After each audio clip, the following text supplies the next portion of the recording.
Hello students, now we are going to discuss about the preparation methods of nitro compounds. The very first method, that is nitration of alkanes. Firstly, before moving on with our method of nitration, let's try to understand by how many methods we can prepare nitro compounds. The very first method is nitration of alkanes. The next method is from alkyl halides. The third method is from alpha halogenocarboxylic acids. The next method would be from primary amines.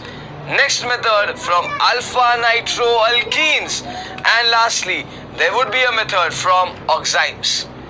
First, let's try to discuss about nitration of alkanes. Now, whenever we talk about word nitration of alkane, what exactly we are going to study is two different processes. That is either a vapor phase nitration or a liquid phase nitration. Then let's start with first, that is vapor phase nitration.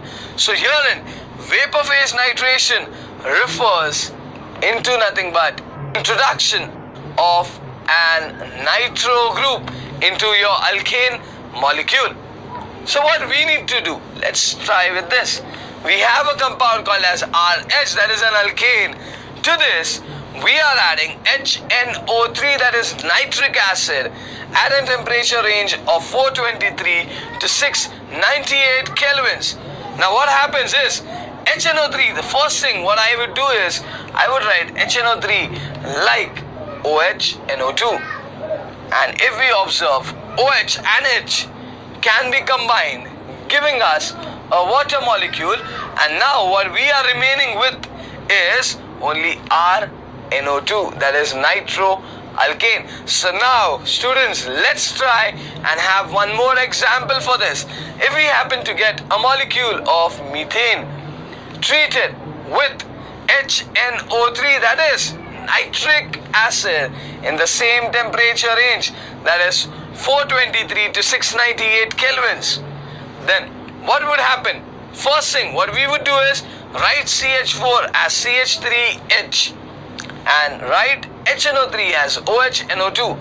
Again, H and OH combines, giving us a water molecule, and further with this what we would get is CH3NO2, that is nitromethane. Now let's try and understand what will happen if we are having a compound containing more than 2 carbon atoms. So suppose right now we take a compound propane. To this again add HNO3 in the same temperature range. Let's see what we get. Now here first of all we get mixtures of nitroalkanes. How come? Let's notice it. The very first thing what can happen over here is either hydrogen from the first carbon atom would combine with OH, giving us water molecule, and now on the first carbon you would be having an NO2 group, that is one nitropropane molecule as the first product. If this does not happen, then let's see what can happen. If we happen to get one more propane molecule, now hydrogen from the second carbon would combine with the OH, giving us water molecule, but NO2 would now come into the second position, giving us 2 nitropropane. And finally, we need to know that in 11th standard we have come across a fact stating that whenever you have an higher alkane and it is undergoing a process of nitration, it would also give you a carbon to carbon bond breakage. So right now in this case, a carbon to carbon bond would break, and finally we are landing up with 2 alkyl groups, that is one is methyl and the one is ethyl. So definitely we would be having 2 products, that is nitroethane and nitromethane. Now if we observe the first 2 reactions, then what exactly we can say out of this, that this are nothing but substitution products. Whereas if we observe the last reaction, this reaction is nothing but it is a fission reaction.